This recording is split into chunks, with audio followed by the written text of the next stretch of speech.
Hello and welcome back to Human to Human. My name is Jess. I'm your host. And today we're talking about self-doubt. Because honestly, it's something I'm dealing with on the fucking daily. And I'm finding ways to cope. I'm finding ways to navigate it. And I thought I would share my struggles with you today.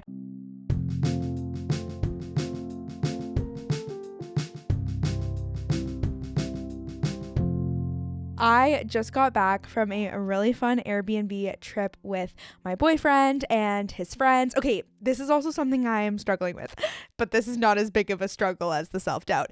I don't know if I should call, and I kind of go between the two, if I should call like the friend group that my boyfriend, basically he like went to high school with this whole friend group, and I've gotten really close with them, and they go on trips every year, and I'm invited, and like I hang out with them pretty often. But I'm like, do I call them his friends or our friends? Do I say my boyfriend and his friends, or say I just went on a trip with my boyfriend and our friends? Because this is my dilemma, because I could just say our friends, but also, you know this if you've dated someone seriously and broken up. If you are dating, well, maybe this isn't like for a case for everyone, but this has been a very true theme in my relationships. If I date someone, I often do become close with their friends. I also just like love boys. I just like love guy friends. I love having a boyfriend. I love men being in my life. I don't know. There's something so chill and relaxed about them compared to like, I don't know, women are high. I love women. I love my women friends. I need my women friends. I need my women to live. But I also find the contrast really great when you have guy friends too. It's just like vibey and relaxed. And so I'm saying it's like, you know, it's not the first time I've gotten closer with my boyfriend's friends. And this is the thing. And I even talked to them about this when we were on the Airbnb trip. If I were to break up with my man, they're his friends. They will not speak to me. I will not speak to them. That is an agreed upon thing. Like, duh. It's like if my boyfriend tried to like hang out with my family without me and we were broken up. Fucking weird. And, you know, everyone's circumstances are different. Maybe your sitch is different and your ex-boyfriend likes to hang out with your mom.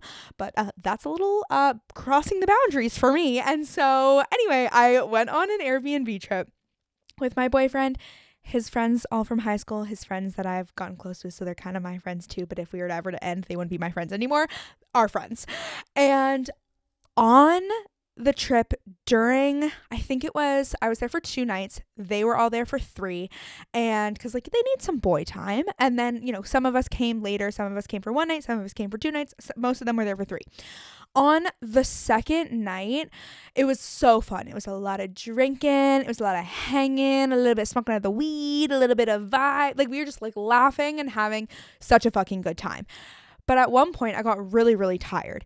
And this happens to me when I'm in like social settings for more than 3 hours, to be honest. I get tired and I need a little me time moment. So when it's like 48 hours plus straight of just like hanging, partying, vibing, socializing, I do hit a point where I like hit a low and I need some me time. And it was a little past the point where I needed me time, where I was so exhausted because I stayed up till 2 a.m. I didn't get a lot of sleep. I was hungover, and then I drank more at the beach, and it was all so fun. And I had this like little moment though where I was feeling really tired, and I started questioning my entire fucking life. And like my boyfriend came in and he was like, "What's going on, girl? Like, why are we doing this right now?" And I'm like, bitch, I do not know why we're doing this right now. But when I get really tired, it's like the time when I want to question everything that's ever happened to me and anything that I'm ever planning on doing and everything that's going wrong or anything that might not be going right. Not the time, because you're not going to have any sort of critical thinking thoughts that are helpful and productive in those moments. But I wanted to tell that story.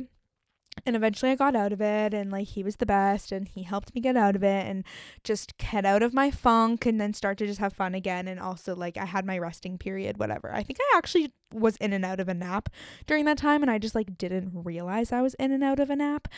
But self-doubt is something that plagues us at, I think, every stage of life, but I think it's heightened to this next fucking degree when we're in our late teens, early 20s, even if you're in your late, like just when you're in this phase of like trying to figure out what the actual fuck you're doing with your life. And that's what I'm trying to do right now, and it is so hard. And it's interesting too when you have this period of time when you're like, once this thing ends, then I'll feel this. And that's actually fucking bullshit. Because the entire time I was in school finishing / completing / doing my university degree, I was like, oh my God, I can't wait to be done so I can put my full force into the podcast and I can fully focus on human to human and like, fuck what people think. I'm just gonna like give it my all and not get a regular job right away. Update on that sitch. We're 2 months in and I'm going fucking crazy. And I don't want to be impolite with that language around here. Let's just not say crazy. Let's say self-doubt and anxiety is what we're actually going through over here. It's like, I think I'm 22 and it's really hard to sometimes see a destination for where I'm going and like exactly what I want in the world. And then on the flip side, when I actually sit with myself and I'm like, girl, what do you really want? What do you love? What do you picture for your life that will bring you so much joy? And then I think about it and I get all of these dreams. I want to be a best-selling author. I want to have a really fucking successful podcast that helps women in their early 20s all around the world feel validated and normalized and comfortable with themselves and be able to like, you know, live a life that feels best for them. And I want to do brand partnerships and sponsorships. As soon as I get too serious, my body's like, nope, we're going to have some fun. But needless to say, like I want the big house. I want to have a sauna. I want a cold plunge. I want a sauna and cold plunge every day. I want to be able to go to like amazing workout classes, all this stuff. I have big dreams. We get it.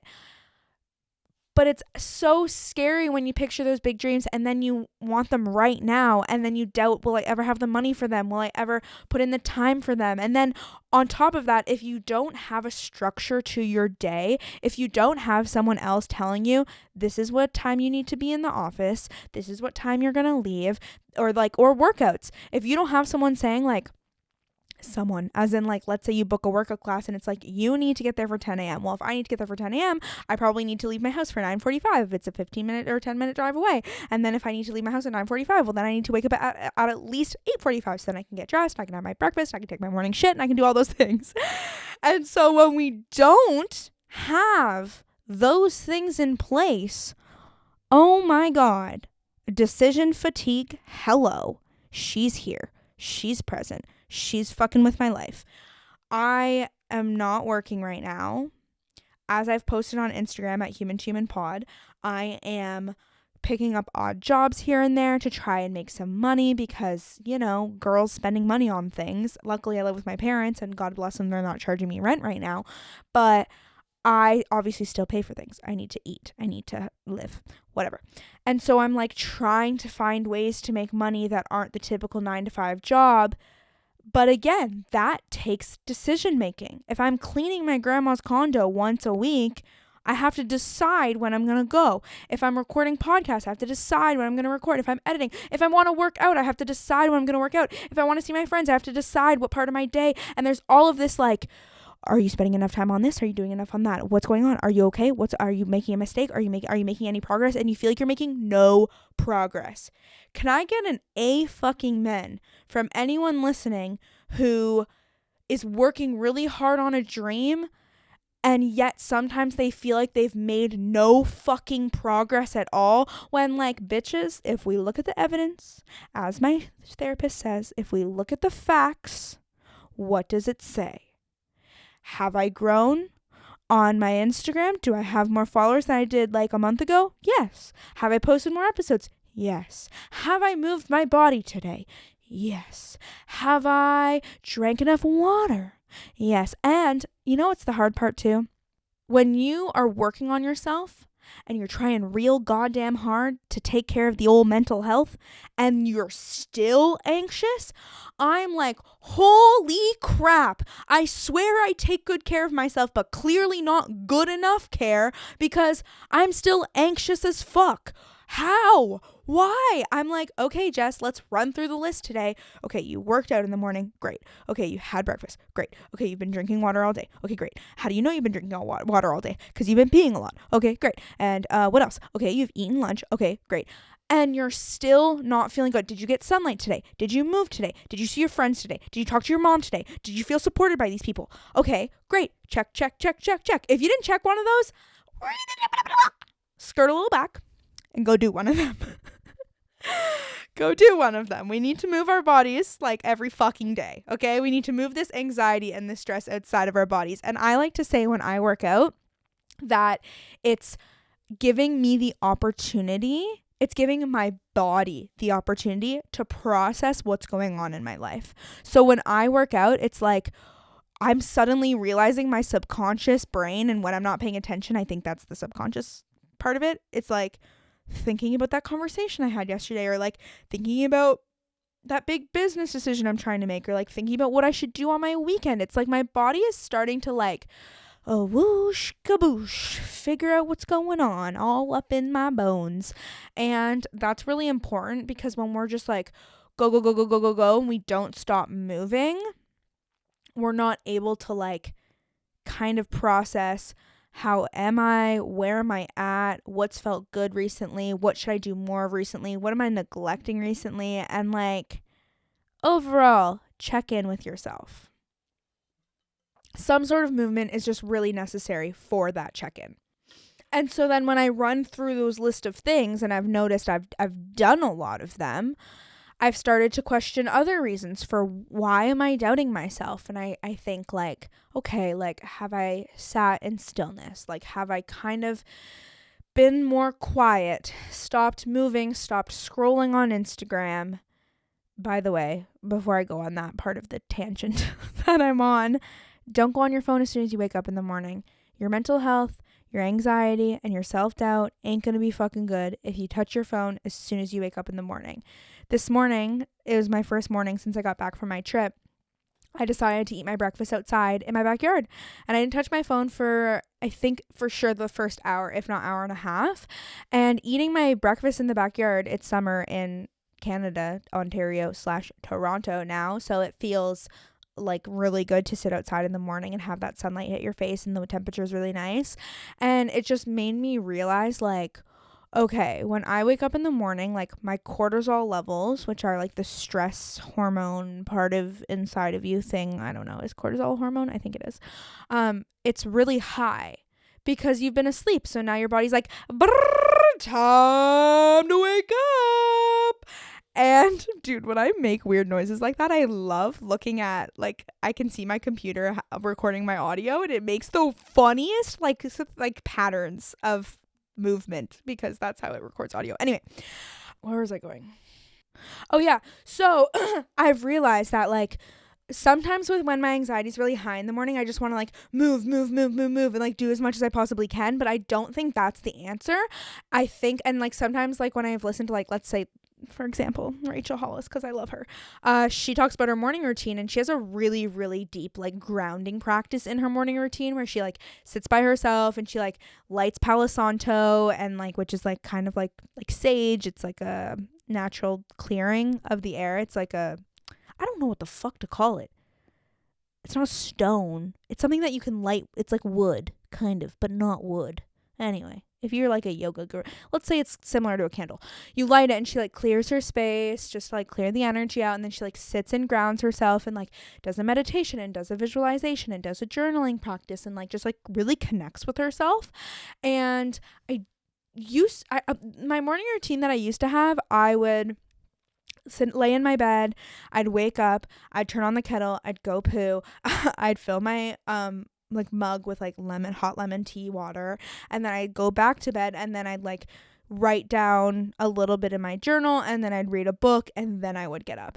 But when I think about that morning routine, one, I'm staying in my dark basement right in the morning, which like isn't the best vibe, especially in the summer. It's so nice out, I just want to be outside.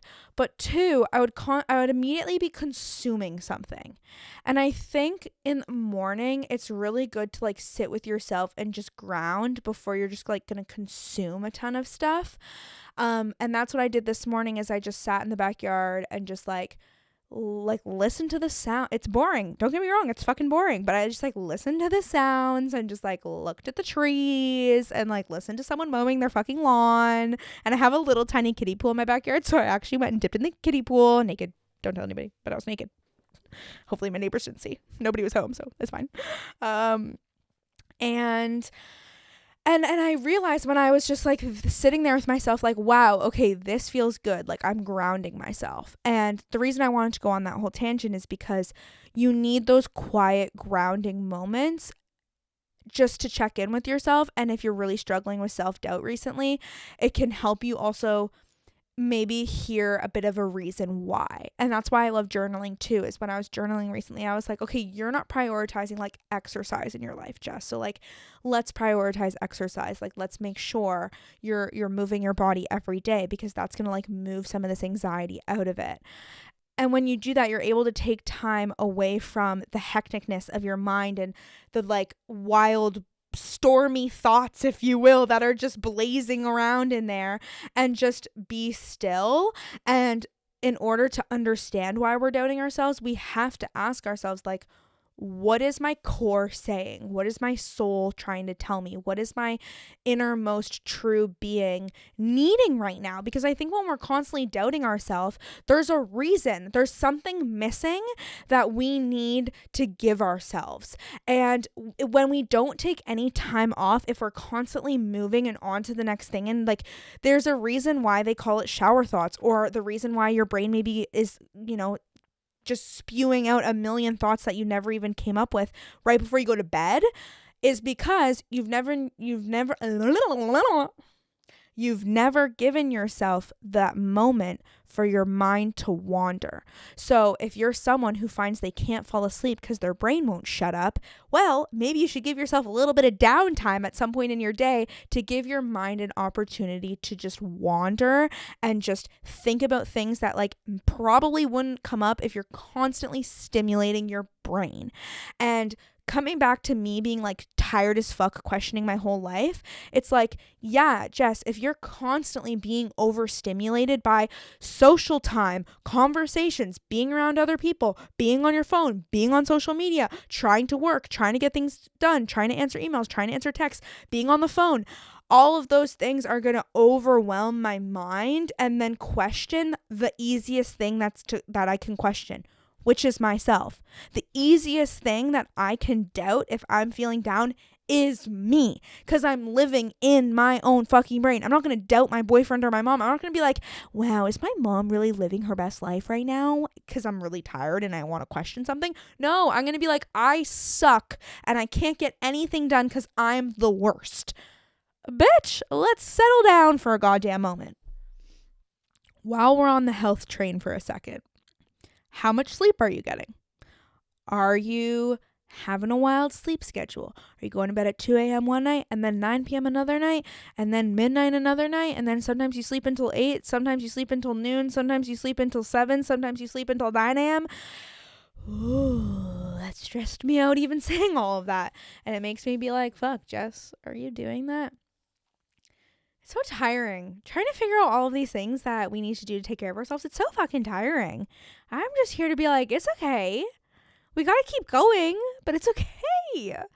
And that's why I want to also acknowledge the societal pressures of feeling like we have to have our fucking shit together all the time. Being 22, having just graduated my undergrad degree, I am constantly being asked, what are you doing with your life? What are you doing with your life? What are you doing with your life? Where are you working? Are you getting a job? What are you doing? Are you making money off your podcast yet? Why aren't you making money off your podcast? Well, you've been doing it for 3 years. Are you sure that's a real job? Is that a real job? Doing social media? I think that's kind of weird. Influencers? What the fuck is an influencer? I feel like my brain's gonna explode. Like I literally, if someone asked me what I'm doing with my life one more time, but like that could also be applied to someone who's like 30 being like, when are you gonna have kids? When are you gonna get married? But also back to our age, back to being 22. Like I remember when I was single, the amount of fucking times my grandmas were the biggest like culprits for this. Oh, do you have a boyfriend? Why don't you have a boyfriend yet? Why are you dating anyone? Are you seeing anyone? Have you been on any dates lately? Why aren't you dating anybody? Oh my God, fuck off about my life. That's how I feel when people constantly are asking me what I'm doing with my life, and it makes me sit and just question everything and just feel like my brain is gonna freaking explode. And so I made the decision to get a part-time job, because I can't keep making these decisions for myself every freaking day and putting all the pressure on myself to pick up random odd jobs to make money. I was in this was fucking weird. I was in a silent yoga class this morning. Actually, it was Pilates. it wasn't silent because the teacher was talking and everybody was huffing and puffing, and it was really bizarre that there was no music. It was the first time I tried a yoga studio near my house, and I was really not into it for the first bit. And then once, like, I don't know, there's no clock in there, which is a good thing, or else I would have been looking at it. Probably like 20 minutes in, I started to embrace it and be like, wow, the silence is actually giving my brain a chance to like think about things. And like I said, my body is processing the things that I've been experiencing, and my subconscious is able to like chittity chat with me. And I realized I think I need a part-time job. Not only for the money's sake, but also for the mental health sake. I need consistency. I need someone telling me when I need to be somewhere. I need someone keeping me accountable. This is why I think I'm not a supporter of, like, if I were to have a kid and they're going to turn like 17 and they're like too old to be a camp attendee, a camper, but they're not quite at the age yet to be a camp counselor. Actually, 17, I feel like you could be a camp counselor, but like maybe 15 or 16. And like they just want to do nothing for their whole summer. I'm like, listen, love you. Totally feel like we need downtime. Absolutely. Let's take 2 weeks off and go somewhere fun. But I would not let my kid have, I think, an entire summer off. I don't know. Whenever you have kids, things change. But for myself, this is, okay, let's talk about me instead of my potential hypothetical children. It's not that I'm taking a whole summer off right now, but like, I'm working really hard on the podcast, but I'm also having to decide what I'm doing every single moment of the day. And I think it's better to talk about me instead of talk about my hypothetical children, because my hypothetical children, your parents dictate parts of your day. So like being 15 and not having to work for an entire summer would actually probably be pretty lit. I think I actually spent a summer not working, and it was like the best summer of my life because I got to like travel and spend time with like family that wasn't my parents. But when you're that age, like you have your parents making decisions for you. And now being 22, my parents are not making decisions for me anymore at all. They are gone all the time at the cottage, living their life. And I'm just here trying to make a million decisions a day for myself to try and get podcast things done and try and clean the house and try and like work on, you know, myself and my well-being and my mental health, and also trying to feed myself, and then also trying to see people, but not trying to see people too much because I like to be alone. And it's like, I'm going to fucking lose my shit. And it's because like I saw this on Instagram, and I'm sure you've seen it too, probably, if we have similar algorithms. Someone said like, technically, if I'm 22, I've only been an adult for 2 years. So let's pretend my brain is 2 years old, which I kind of didn't realize how much I like that till right now. Because I feel like I'm a baby trying to crawl, just in terms of taking care of myself. And so of course I'm doubting myself all the time because I might not be nourished enough if I didn't feed myself on time when I usually would get fed by my parents for dinner. Oh my God, this is so weird. Life is so fucking weird. It's just a challenge in itself. So I made the decision, I'm going to go get a part-time job because I just need I need it. And these are the things you can pull away from it, because you're obviously in a different place than I am work-wise, potentially, but maybe you are in the same one, and that's cool. Let's be friends. But I need a social outlet. I need to be forced to be social, because like I said, if my parents aren't at home and I'm home by myself and and I'm by myself all day trying to get work done, it's not good for me. By the end of my day, I feel weird. I feel stir crazy. If the only time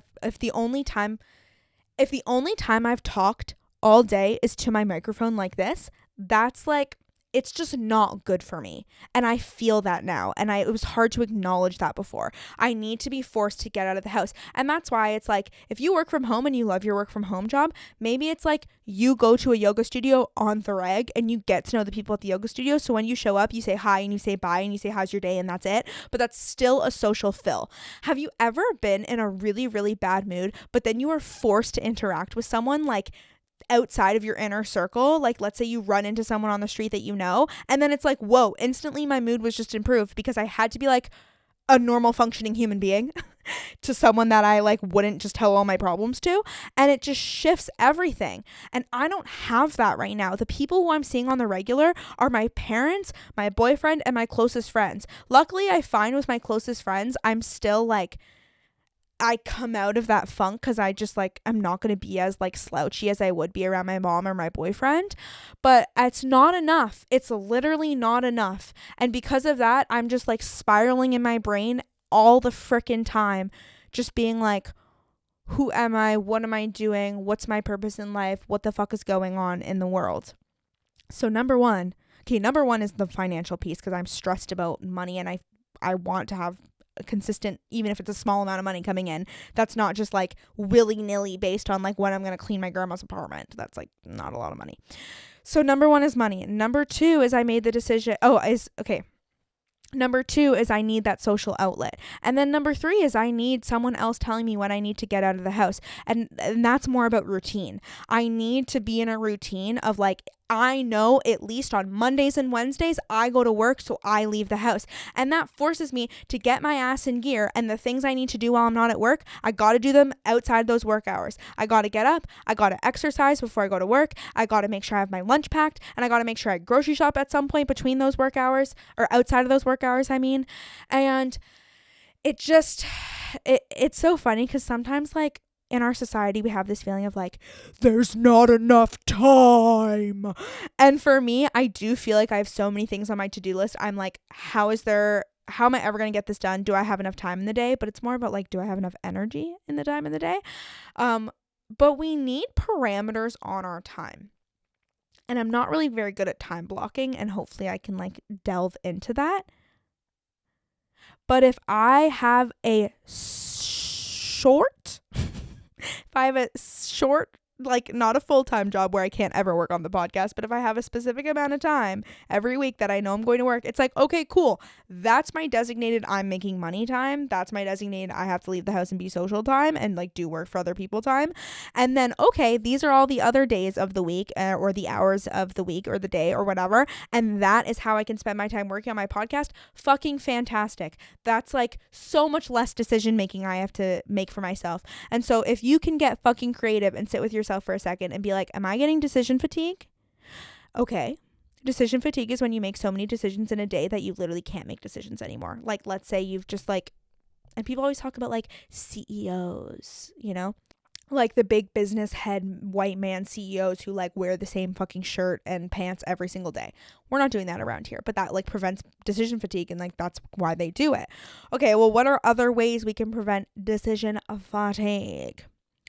Well, I don't have a lot of answers except for the whole I'm going to get a job thing. And also booking workout classes. That's what I'm trying to do, because booking workout classes, you use that logical part of your brain, book your workout classes for your week, and then it's like, okay, done. You're done making decisions about when you're going to work out because you have to go those days that you booked. And then the money piece keeps you accountable. If you skip that class, you'll usually get a penalty for it.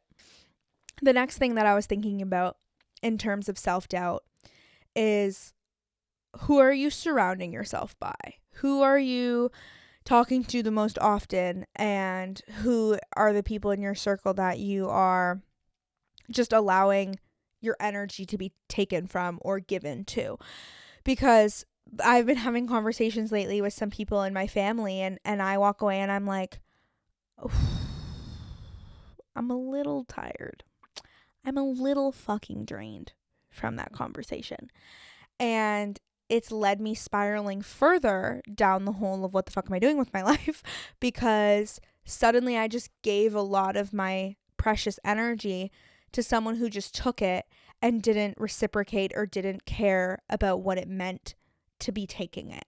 And that's like someone who maybe never asked you about how your life is and you only talk about them, or that's someone who always has something wrong with them and they're not able to take accountability. That's someone who may leave you feeling really, really drained. And we need to take accountability for that and be like, this person that I spend time with pretty often, or even once a month or whatever, who I always know I don't feel well after hanging out with them, maybe that's contributing to my self-esteem. Maybe that's contributing to how I feel about myself. Maybe that's making me really question things when I should really be questioning that situation. And it's not easy, and it's really hard to say no, or it's really hard to like not respond to people, or it's really hard to like, I don't know, take a step back and stand up for yourself instead of others. The guilt I feel sometimes by saying no, or not returning a phone call, or not responding to a text or an email right away is just like sometimes can like make my mental health worse. But I know what makes it even worse than the guilt is, interacting with someone who doesn't make me feel good. And it sucks, but that's kind of how it is. And I really want to talk about therapy because sometimes you can try to do all of these things and you still feel anxious and you still question yourself and you're still exhausted and you're still just like feeling like you can't function. Oh my God, I've been so emotional lately. Like I know that this hasn't been the best for me because I have been crying so much and questioning myself so much. Whoa, I did not think I would get emotional. And so I reached out to my therapist because you can't do this life alone. You can't do everything by yourself, and things get really, really, really tiring when you're just trying to live in your own head and make all these decisions for you. And it's not, oh fuck, I'm wearing my eyeliner that is clean beauty that literally goes all over my face. Oh my God, I'm gonna have to fix this before I keep going. It's definitely all over my eye. See, we're all a disaster. We're all a disaster in some way, and we're just trying to figure life out. It's okay. Literally, that was like 3 tears and my makeup is all over my fucking face. Okay, I'm back. Oh shit, no I'm not. Never get the Sephora brand talc free, I don't even know what this is specifically called, eyeliner, high precision eyeliner, thin brush, like talc free clean beauty eyeliner, because seriously, I can't ever cry with it's on. I have like 2 tears that I shed and it gets all over my fucking face, and that just ruined my whole flow of my episode. I have eyeliner all over my hands that took me at least 10 minutes to fix. Oh my God. And then I'm wearing contacts, so I was trying to take the makeup off, and then it was making my contacts get all like fucked up in my eyeballs. If you know, if you wear contacts, you get the struggle. And I was just trying to look cute for my podcast recording, and I ended up crying. And anyway, I cry way too often to not have an eyeliner that will support my tears. And as much as I want to use like clean beauty products that like don't have any harmful ingredients and like are good and safe for my eyes, I need them to be able to like deal with my tears. Just the struggle. Okay, back to what I was saying.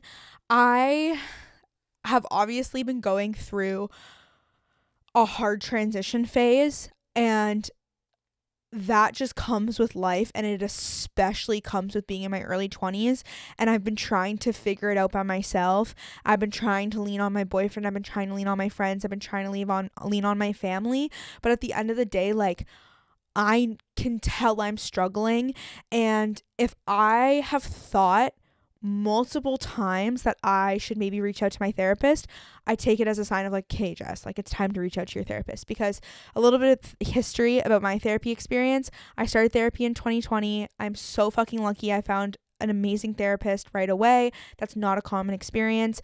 It's like finding a friend. You're not always going to like everybody, so you don't want everyone to be your friend. You're not going to want every therapist to be your therapist. And so I just wanted to say that in terms of like, if you're looking for therapy, just know that like, keep trying. There is someone who will really help you with your needs. There's someone right for you out there. Fuck, I want to be sponsored by my favorite brands because I want to like tell you about Inkblot, but Inkblot is how I found my therapist. And I found her in 2020 when the pandemic hit, and she's amazing. And I saw her consistently for like 2 years, and then kind of started to see her less often because I found like I've learned so much from her. She said I'm more at like that maintenance stage now where I'm just trying to like maintain the things that we've worked on and continue on with how I'm, showing up for myself. So anyway, I haven't seen her as much recently, and then I was going through a really tough time and kind of knew why, but I wasn't really ready to confront it. This was a couple months ago. This was at the beginning of 2023 in January. I'd been getting really sick because I'd been really anxious and I wasn't like being able to overcome my colds, and I knew like in my heart what the root of it was, but I wasn't ready to take action yet.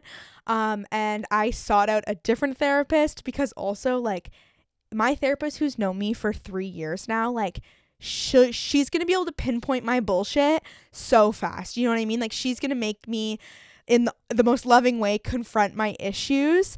And so I think subconsciously, because I wasn't quite ready yet, I literally sought out, which is like an expensive way to not confront your issues, was I sought out a different therapist. I luckily was covered under my parents' insurance at the time and had like 3 sessions with this other therapist. Had warning signs in the beginning that like this therapist wasn't right for me. If you want a completely different episode about that, about trying to find a therapist and see what, just knowing, like, I know my red flags and my green flags now in terms of therapy, in terms of what's best for me and what values I need to be aligned with my therapist. I can make a whole episode about that, but like, let me know in the poll below. I will, if you're on Spotify, if you watch on Spotify, I'll add a poll in the show notes that you can click if you'd want an episode about that. Tell me if you don't too, because then I won't make it.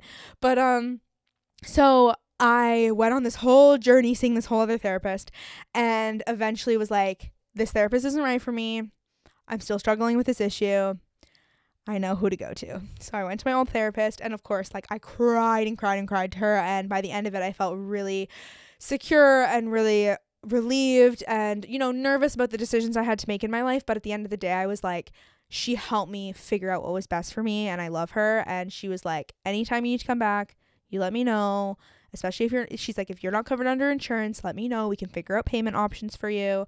Thank the Lord. And I was still like, I haven't been covered under insurance now for 2 months. And I was really, really like, paying for therapy out of pocket is expensive. And also having to ask for a payment option that isn't maybe the regular rate. That's really fucking nerve-wracking. And that's really vulnerable to ask about that. But like, I have thought maybe I should reach out to my therapist multiple times in the past 2 months, but especially the past couple weeks. It's come up multiple times, and I've said to my boyfriend, like, do you think I should reach out to her, like, blah blah blah. And it's hard because it's like, nobody knows the answer but you. That's the reality of the situation. Nobody knows the answer but you. I kept saying to my boyfriend too, should I get a job? Should I get a job? Should I get a job? Should I get a job? And he's like, Jess, you don't have to get a job. Like, if you're able to keep living with your parents, if you're able to like support yourself on the savings you have, like, you don't need to get a job. He's like, I want you to pursue your dreams. And now it's gotten to a point where I'm like, I know I need a job, not only for financial reasons, but for my mental health. And that's a decision that he could never, ever make for me, because that's my own decision. You have to take autonomy over your own body and your life and your choices and the things you need. You have to take accountability, and you can't just go based off of everybody else's opinions around you, because they do not know what's best for you. As much as they know you as a person, my mom knows me so well. My boyfriend knows me so fucking well. My best friend knows me so well. But at the end of the day, none of them could make these decisions for me, because I'm the only one living inside my head. So I had to sit with myself and be like, how many meltdowns are we gonna have till we reach out to our therapist? And then once it gets higher and higher and higher, and it's like, oh my God, I've cried so many times this week, I need to call her. And I hate that, because it's like, we don't always have to let it get to that point. We don't have to let ourselves reach our breaking point before we seek out help. And when you have to pay for it yourself out of pocket, of course, it's harder to reach out for help then. Like, if I had insurance still, I would have talked to her a month ago, and I would probably be living a different life right now. But also, I believe in the timing of the universe. I believe in signs. I believe in like trusting, something higher and greater than us that will guide us to like what's meant to happen, what will happen. The timing of things is meant to be the timing of things. And so like, maybe I was meant to record this whole episode and express this to you, and that's why I haven't seen my therapist yet. Fucking love her. I always know going into a session, I'm like, I think I'm gonna leave this one feeling much better, because she just helps me figure it out. And I just want to normalize that like therapy can do that for you, but it does have to be the right fit for you. So keep goddamn trying, because it's changed my life. I wouldn't have a podcast if I didn't go to therapy. Yeah. So wow, that was just like a whole ass tangent. But the point of everything I'm trying to say is that like, I'm actively struggling with self-doubt right now. I am dealing with anxiety in a way that like is really affecting my day-to-day life. And it's so hard to like sit with yourself and acknowledge like, yes, it's affecting my day-to-day life, because like, if you talk to like a family doctor and you like want medication to be prescribed to you or whatever, which like, that's not what I'm doing here or like encouraging, but like, if that's a journey you're on, like, I spoke to my doctor about ADHD like a couple years ago, because I have it, and she was like, okay, well, if it's affecting your day-to-day life, like, then we'll talk about medication. And like, God bless her. I'm glad she didn't just write me a prescription, because like, let's do our due diligence here, please. But it's also really hard to like sit with yourself and be like, oh, this is affecting my daily life. Like, it takes self-reflection. It takes sitting and being real with yourself. It takes journaling. It takes meditation, or it takes moments where you let your mind wander. It takes exercise and allowing like your subconscious to have time to just like free flow through thoughts, for you to be like, oh, I have been crying a lot lately. Or to be like, I have been really stressed lately. And like, it's so hard too, because I've had people say like, you're not supposed to be stressed right now. Like, this is the time you're supposed to be putting your all into your podcast, or like, this is the time you're supposed to be having the most fun, or like, this is the time you're supposed to be living your best life because you just finished graduation and you're so young. And it's like, thank you so much for telling me what I'm supposed to feel, but that's not how I feel. And that's why whenever we're having conversations with people close to us who are talking about how they feel, let's not tell them what they should be feeling or what they should be doing. Let's kindly suggest, if they haven't, been taking care of themselves, like maybe you should sleep more, or like maybe you should get outside in the sun. But when they tell us how they feel, let's just be there for them and like sit in the suck of it all, because at the end of the day, we can't solve anyone else's problems. We can try, but like, sucks. You just can't. I can't fix it for you. And so as much as I've probably complained to the people close in my life, or vented, or not complained, but like vented and cried and like opened up to people in my life, they can't solve these problems for me. I have had to sit with myself and be like, okay, I really don't like how I'm living right now on a daily basis. I don't like how I'm existing in the world, and I need to fucking change that. And maybe you're listening to this and you're like, I could have never known that from her social media. I try to be real on social media at humantohumanpod on both Instagram and TikTok and YouTube, but I don't know. I try to be real and I try to be honest, but it's funny because if I'm not being honest with myself fully, then obviously I can't be honest on social media.